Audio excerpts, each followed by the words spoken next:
This is episode 276.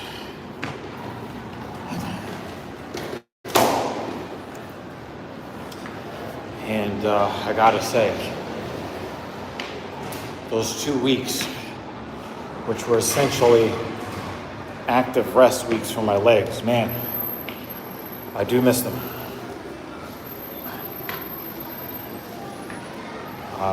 My lower body is very dead.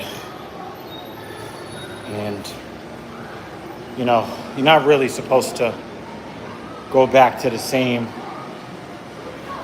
stress levels as before deload. But I really wanted to keep it to as close to what I was doing before the deload as possible. And I really did do my best. Usually, I would force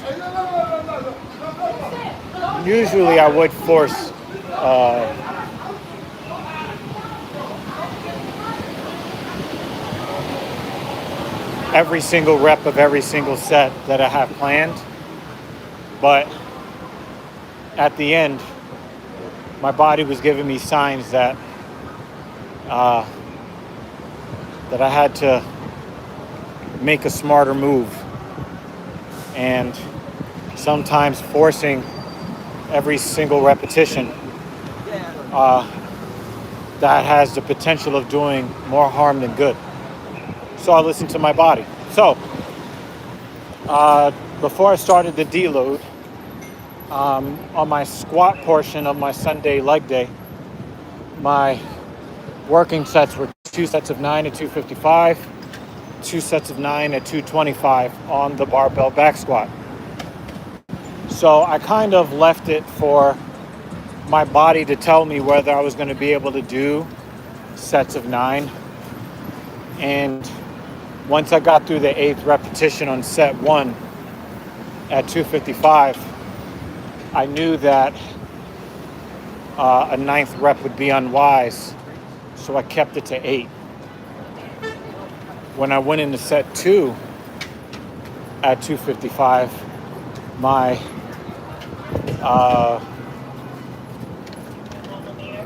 fears or my concerns were solidified by the fact that I kind of collapsed to the bottom of my squat on the 4th repetition of set 2. And I don't know if I kind of temporarily went lightheaded, or I just lost my focus, or I was just too tired. One of those things, or maybe all of those things. But it was a clear sign that something wasn't 100% completely right. So I listened to my body and decided that I did not bitch up, but simply my body just didn't have anything left. So I finished, I think I did 2 more reps, and I tried to grit through all 8 on set 2. But I ended up having to put the bar down after the 6th repetition, wait like 10 seconds, and then finish the set. So I had the myo rep set 2. So I really did give everything that I could give. And I'm not disappointed at my effort today.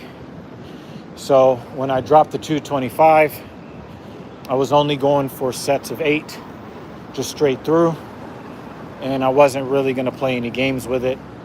And I ended up being successful at getting the 2 sets of 8 at 225. So that was okay. That was pretty good. I moved on to the leg press, and I ended up working at the same rate that I was working at prior to. So I did 3 sets of 8 at 495, and that wasn't bad. I'm not mad at it. It was was pretty good. Then I had to go towards the hip hinge portion, and I was not very confident going in because I had already started to feel lightheaded. I was already starting to feel tired at a point where usually I wouldn't feel so tired, but coming out of the deload portion of my program, I have to expect that it's going to be like this. So it didn't really feel great to have to realize my limitations, but you know, it is what it is. So I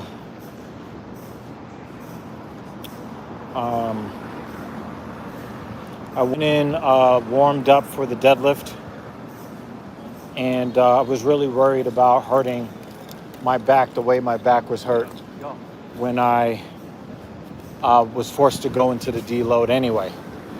So, you know, I really worked over hey, Midmo is here, what's goody? I had to really work on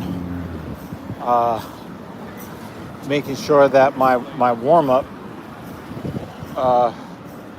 with the RDL was what it was supposed to be, making sure that I was targeting the hamstring and not necessarily just trying to overcome the resistance. So, about to go to the store. I'm gonna try to make it home because my body feels really, really beat up.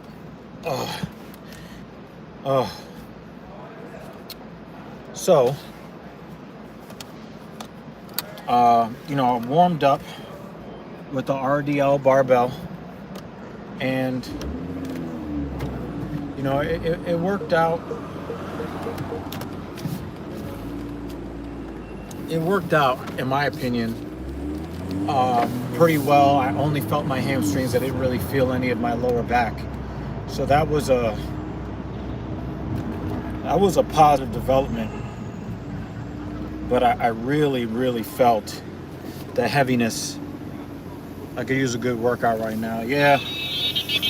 But let me tell you, you know, you go a couple of weeks just kind of chilling, and you start to get used to how easy a 225-pound deadlift is compared to 365 for reps. You know, you start mentally, you just kind of just want to do what's easy. And I had to kind of break myself out of that because the easy work was only supposed to be there to make it possible for me to do harder work, not for me to take the foot directly off the gas, you know, and not work hard. You know, I got to work hard. But I'm telling you, there are some times where it's like, wow, the easy life is very tempting. You know, that's why most people don't train, because the easy life is easier than a difficult life. And training hard is a difficult life. So,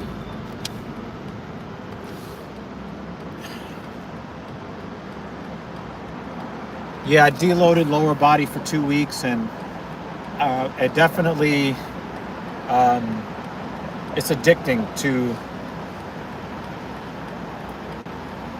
work less hard. You get out of the gym quicker, you go back to your life, you can go relax, whatever. But, you know, today was the first day I had to go back to do the hard work, and I just wasn't very confident. I didn't feel particularly bad, but obviously from a neurological perspective, my body just wasn't ready. So I went to go do the work, you know, went to the 365 deadlift, and I will tell you that the weight felt heavier than it did before.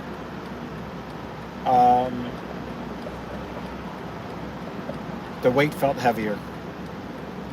But there was just a part of me that was I just kind of felt like, hey, I know I can do it. It's difficult, but I know I can do it. But also, like, I have a goal of hitting a 500-pound deadlift at the end of the year, and that means that I have to work a lot harder. I have to work very hard between now and December to, get my body ready for the type of stress that's going to be necessary for me to hit the 500-pound deadlift before 2026. So I even was rationalizing with myself that maybe I could just do 3 sets of 8 at 365 as a way to kind of ease back into the program. But there was just something telling me that I had to just suck it up and just pause. I just had to do the work. I had to, yes, it was going to be painful. Yes, it was going to be uncomfortable. But I had to do the work, and I just needed to do as much of the work as my body would allow me to do. So what I did was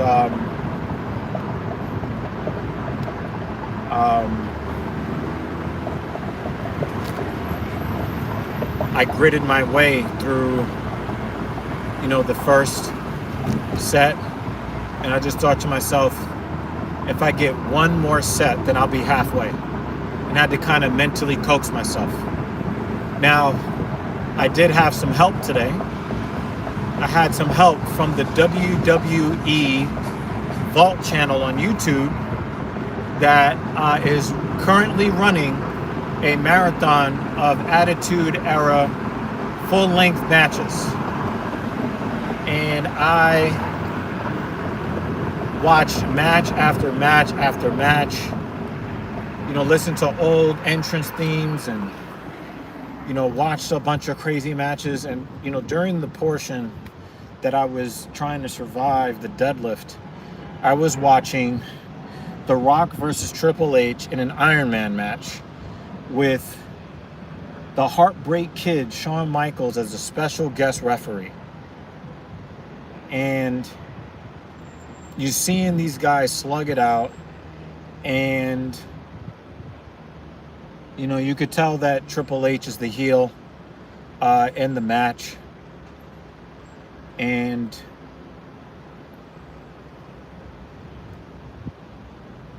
also, I think I watched Triple H versus The Undertaker at WrestleMania 17. And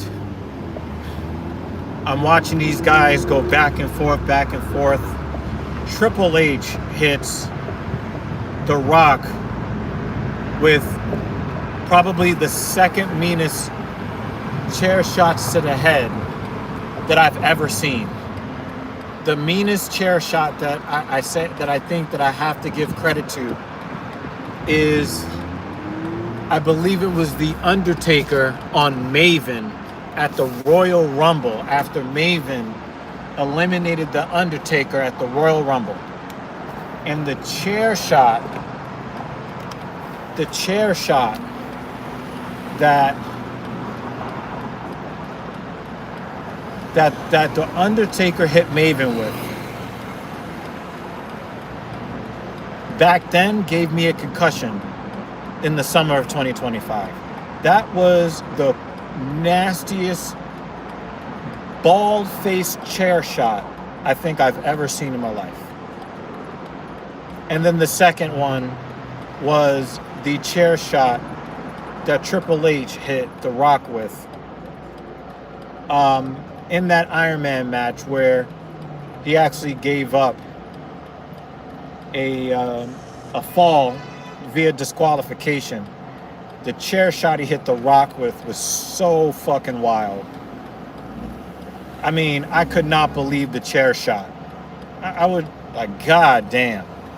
Okay? Yeah, I know Maven's got a channel that he's been manipulating the SEO on YouTube since like day one. I don't even know how he got like 500,000 views on his first video. He wasn't even in the algorithm. He did some weird shit. But anyway, Maven eliminates The Undertaker in the Royal Rumble, and The Undertaker goes after him and hits him with the unholy trinity of chair shots right directly to the face. He didn't even put his hand up. Bald face, chair shot right to the fucking face. Yo, what up, Clone Force 99? And Daryl, what's goody? I'm doing all right, man. So I'm watching The Rock and Triple H in this Ironman match, and you're just kind of waiting for some sort of weird series of fuck finishes at the end. Just waiting on JD's stream to come on. I guess there's some sort of event going on, so he might be JD might be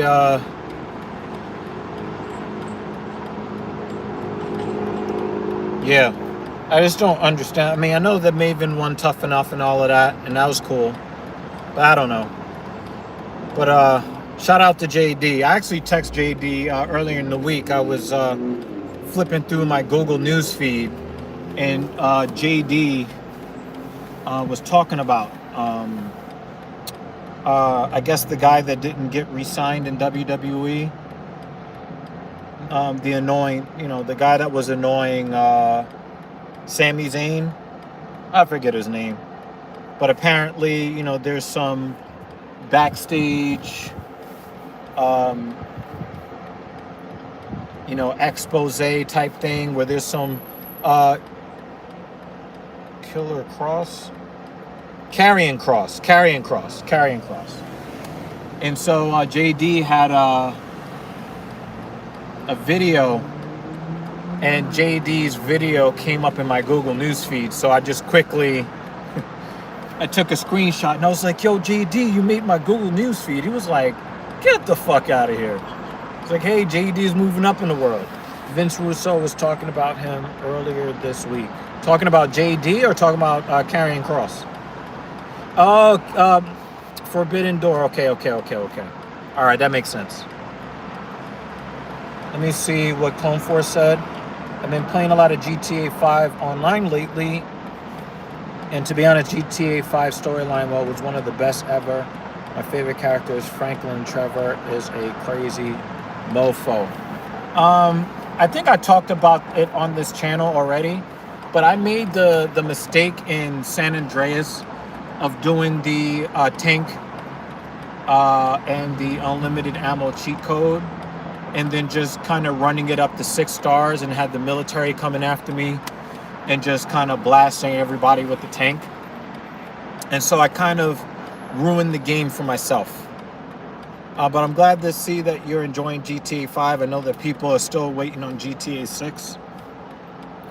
I see that Activision is in hell right now with Battlefield taking all the highlights and everybody putting down votes on Black Ops 7. It's well deserved.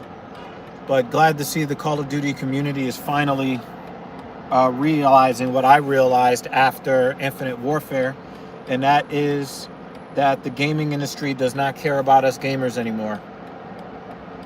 They don't care about us anymore, and I don't really buy many games. I'm looking for that one storyline game that I could really, really enjoy, that doesn't have like a lot of feminism in it. If I can get one of those games that has like just a compelling, nice storyline with some twists and turns and no anti-male agenda in it, I will go back to like streaming storyline games on this channel. But I just haven't found a game that I really would want to play. But yeah, shout out to you guys that are still playing GTA. Read up to my last comment. Wait a minute. So Vince Russo was talking about JD. And Daryl says, talking about JD, saying he has a big voice in the wrestling community, saying he's the most important voice in the AEW locker room. That is That is, that's a powerful statement. I mean, I don't want to say anything about what I actually know. Motherfucker. I hate mosquitoes, man. Go away.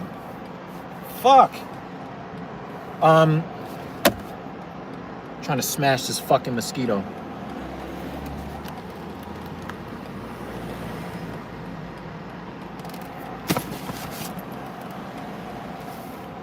I think I might have got him. I'm not sure though. Fuck, I hate mosquitoes.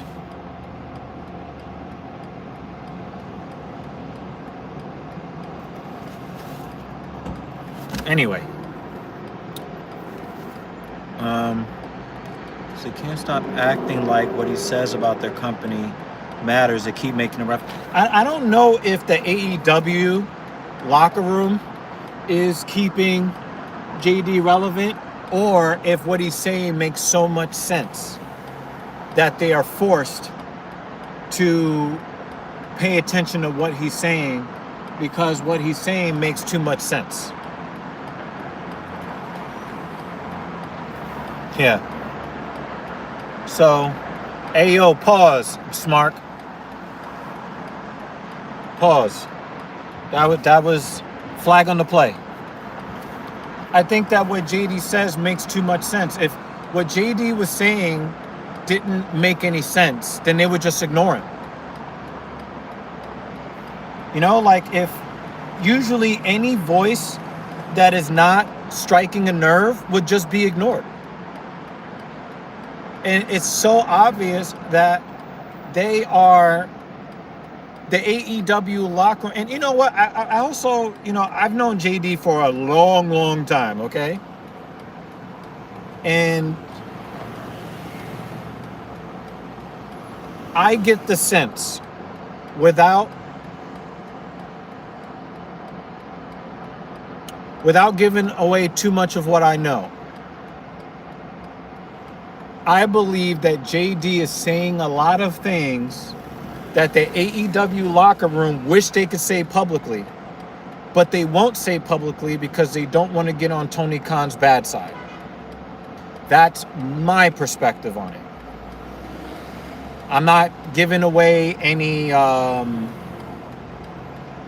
anything of what I know, but that's my. If what he said was irrelevant, then nobody would care. How many times has JD been called, biased? Oh, he's a bias towards WWE. Oh, JD is biased toward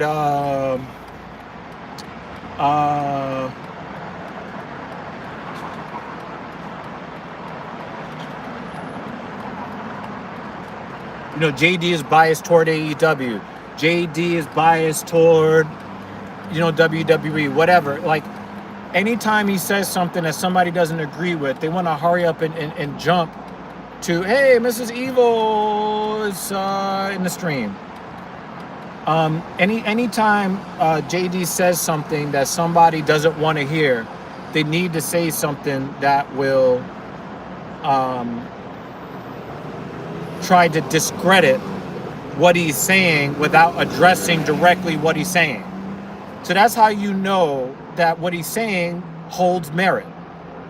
If what he said didn't hold any merit, then somebody would hit up JD directly. Because let me tell you, people at AEW know how to get in touch with JD. As a matter of fact, hold on a second. I'm going to send this to JD real quick.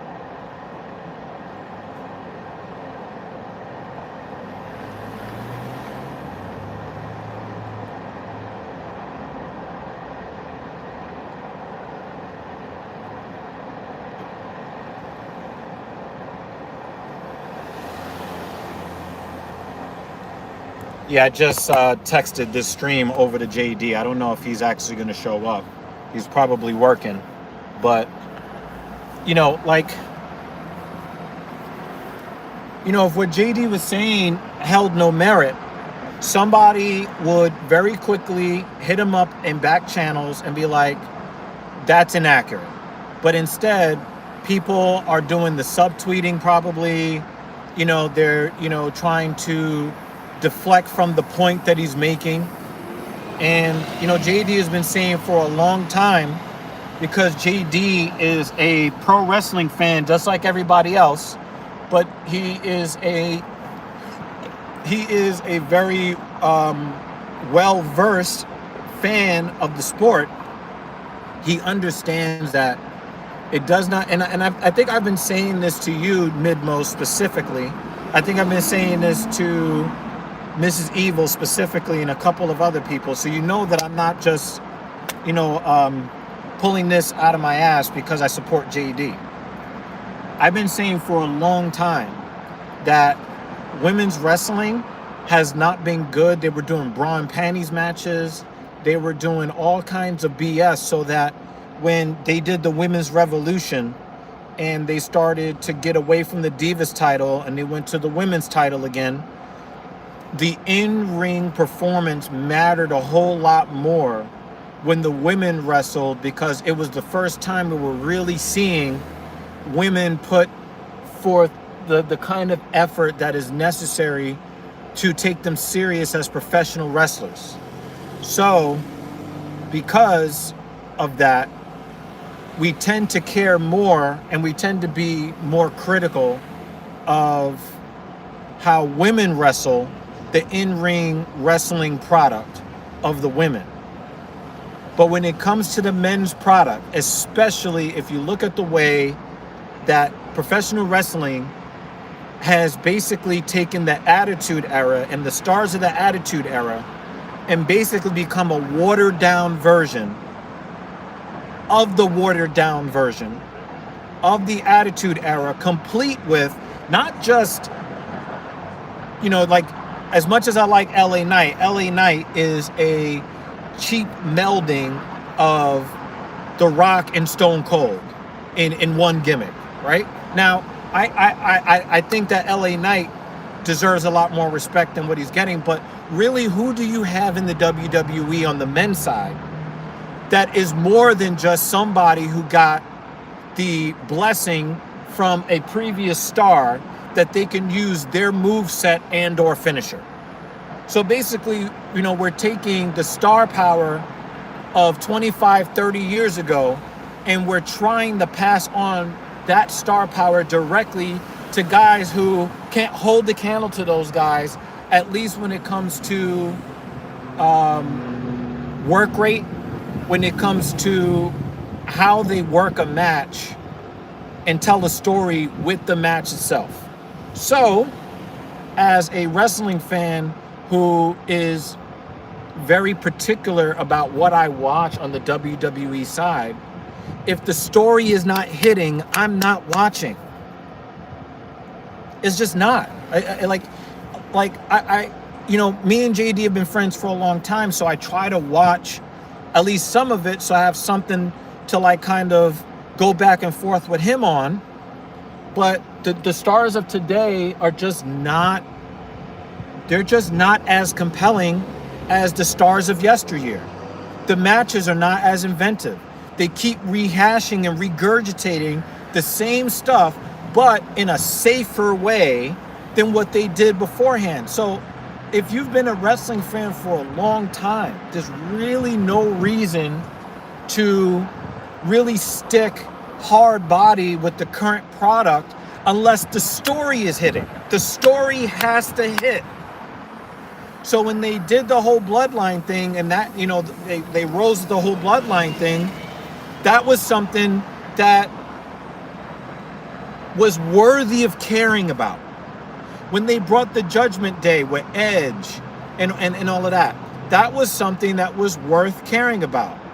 After Bray Wyatt lost his life, and they wanted to bring back the Wyatt Six, so the Wyatt family, and you wanted to tune in to see how they were positioned that faction, to see if we can get just a whiff of that spirit of yesteryear that we used to be able to have as wrestling fans with the storyline. But a lot of the storyline is just empty. It's empty. And even myself, somebody who actually wants to watch, I can't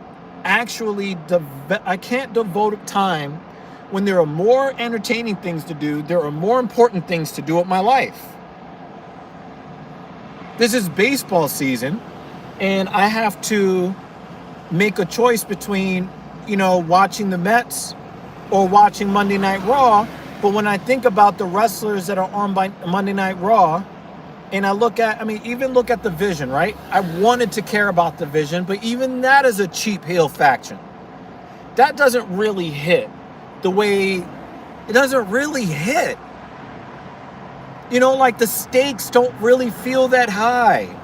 I don't, if like the, how should I say, the Vision seems like a very cheap knockoff of Evolution.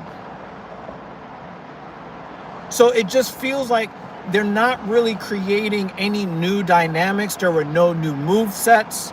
We've seen everything already. So if we've seen everything that there is, then we need the storyline to hit. We need to have characters that are allowed to be themselves, that feel authentic, that play off of each other. But we don't have a Stone Cold level charisma. We don't have a Rock. Even The Rock isn't The Rock anymore. John Cena is not John Cena anymore. And we hated John Cena.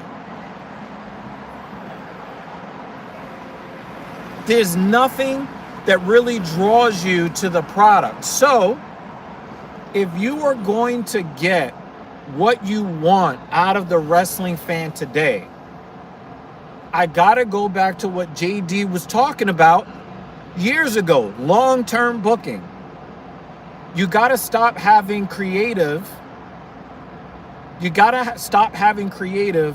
Feed these guys lines. You need to be able to, and I hate to say it like this, but you need to be able to take advantage of the Trump anti-woke era, take advantage of it, and give us some more of that don't give a fuckness so that people will care. We need people to care again.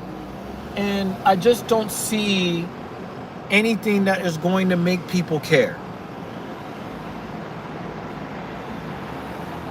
I just don't see anything that's going to make people care. And again, I'm a guy that is a little bit more on the casual wrestling fan side, but I know what the fuck I'm looking at. And I know a storyline that hits, and I know one that doesn't. And right now, we just don't have anything that makes me be like, damn, I can't wait until next Monday. Damn, I can't wait until Friday. Damn, I can't wait to see this payoff. Like, before I left the gym, the last match that I watched before I left the gym was Stone Cold Steve Austin versus The Undertaker in a Buried Alive match.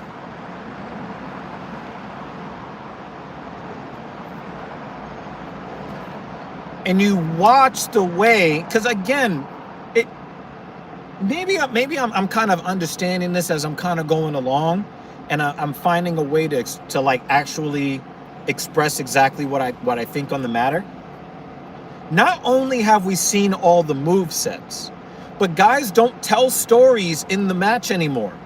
And this is something that I've noticed from going back and watching YouTube channels like One of the Millions and SCSA Entrance Pops. Those are the two YouTube channels I like to watch, to go back to watch segments, promos, and matches. And one of the things that I've noticed is that everything in wrestling today feels like They're just going from spot to spot to spot. And what I mean by that is when you see the stuff that's in the middle between spots, none of it looks impactful. Nobody sells the big right hand. Nobody really sells the sleeper.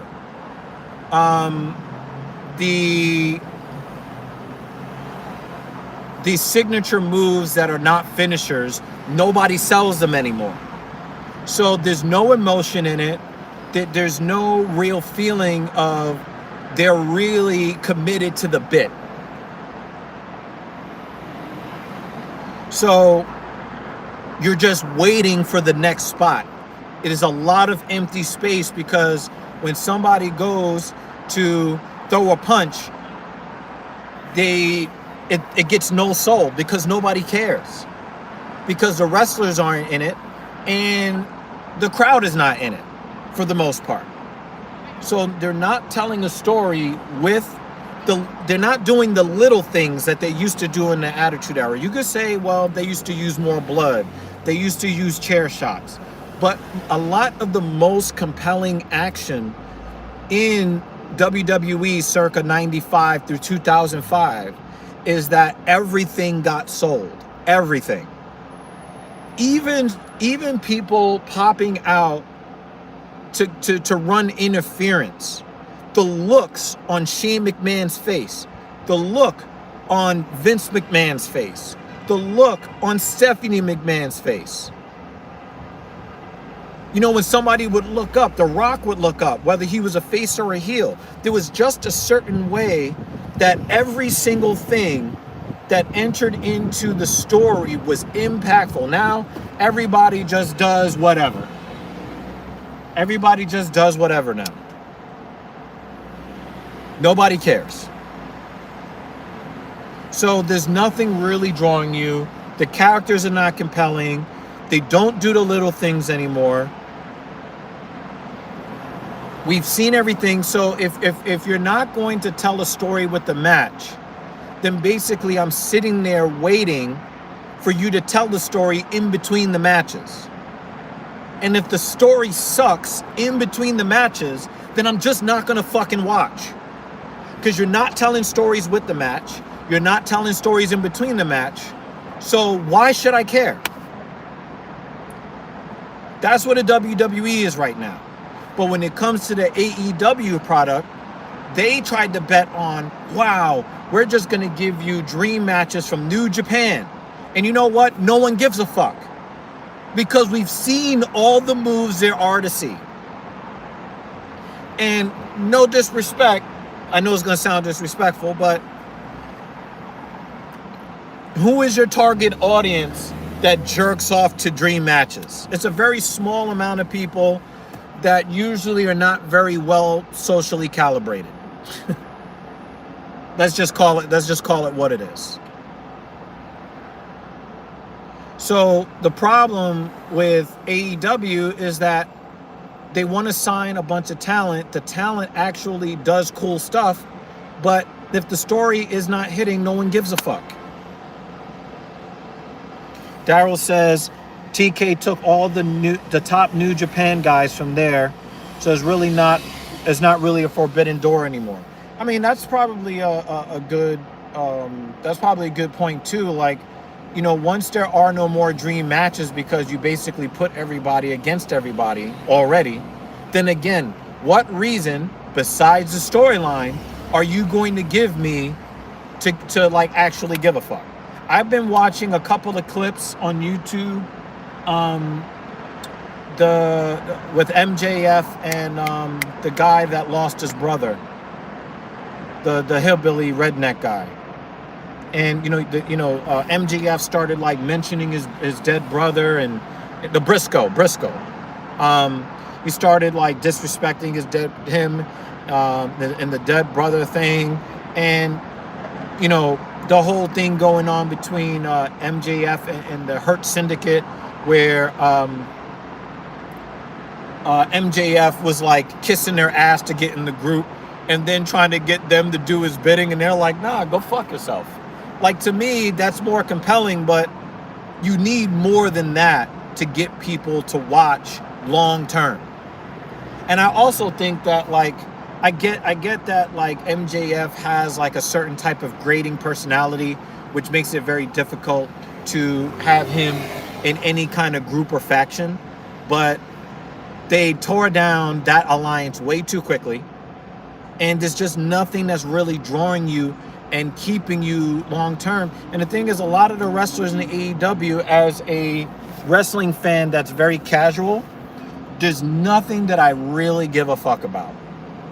When Edge went over there, and there was I was looking to see if he was going to team with Christian Cage, and they didn't want to do that like right off the bat, and Christian was doing this weird patriarchy thing, which it's not bad. I just don't care all that much. It's not bad. Yeah.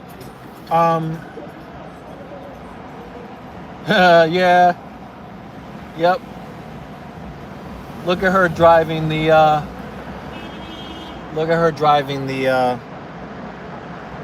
brand new Mercedes that I surprised her with a few weeks ago. So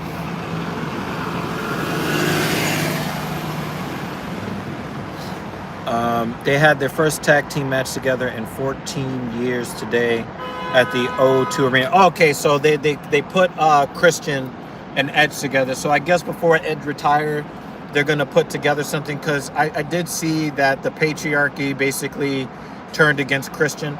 I really did like Christian's promo when he basically said, yeah, I'm an asshole. So fucking what? Yeah, I'm a piece of shit. And...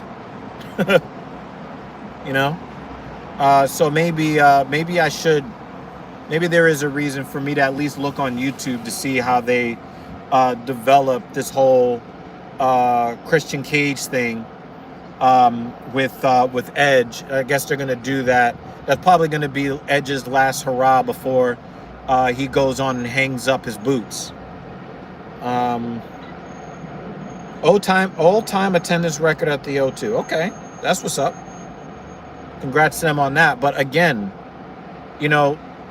these are people that wrestling fans have cared about for a long time, but you need to put them in feuds, and you need to put them in storylines that people actually can give a fuck about, that can stand the test of time, so that when you do a Forbidden Door, or you do an All In, or whatever, kind of, premium live event style, whatever you want to put out there,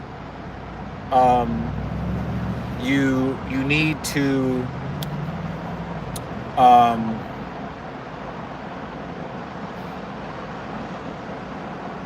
have payoffs, and you need to have shit that people care about.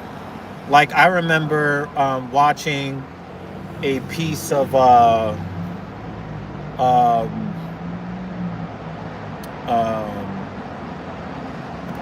match between MJF and CM Punk, and I think like I was able to watch like the first half of the match, and then I had to go to some obscure YouTube channel to watch the finish from somebody who was recording from like the nosebleed section.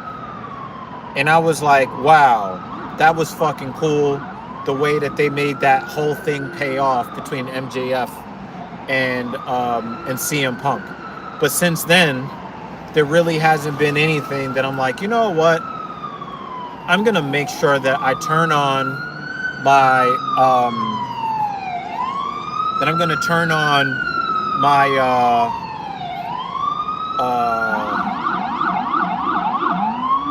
my HBO Max and go out there and start watching AEW religiously. Now that could change if they give me a lot more stories.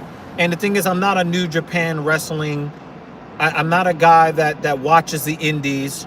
I don't give a fuck about the people that are worshipped by guys who are socially maladjusted.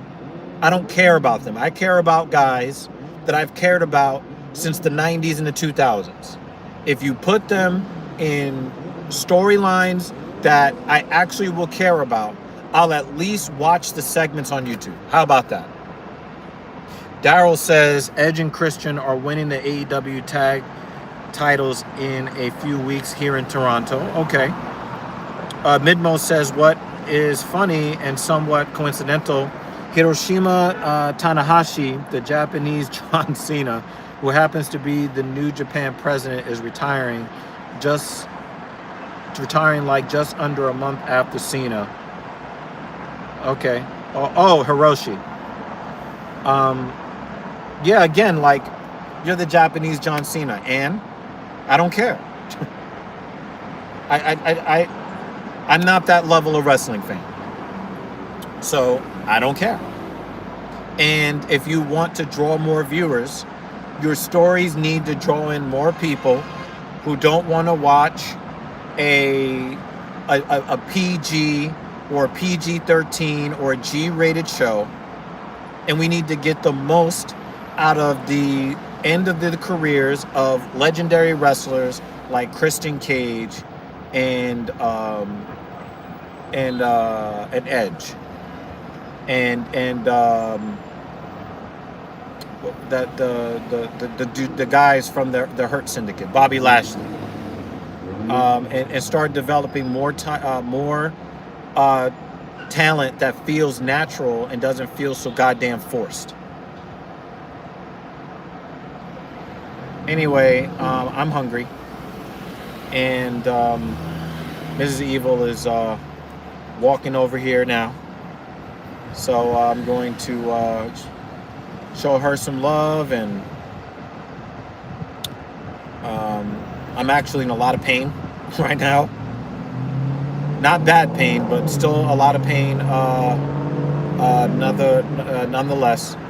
But it was good talking wrestling with you guys today. But yeah, today, the leg day felt like how difficult The Rock versus Triple H in an Ironman match. That's what it felt like. And I watched it, and I feel like Stone Cold used a backhoe to bury me alive like I was The Undertaker. So, crash your stream. Yay. That's Mrs. Evil. So yeah, I'm going to drink protein. I'm going to eat protein, and I'm going to lay in the bed and just be in pain for the rest of the night. I hope you guys have a wonderful Sunday. If you guys want to talk fitness and wrestling or whatever's going on out in the world, gaming, come on by. I'll be streaming on Wednesday or something like that. And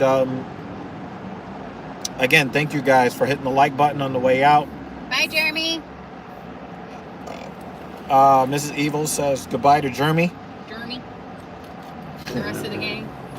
And we did do the UFC show at 3 a.m. So I am still paying the price for that. Yeah, we're still paying the price. And that's probably another reason why my workout felt so bad today. Anyway, salute to all you mofos.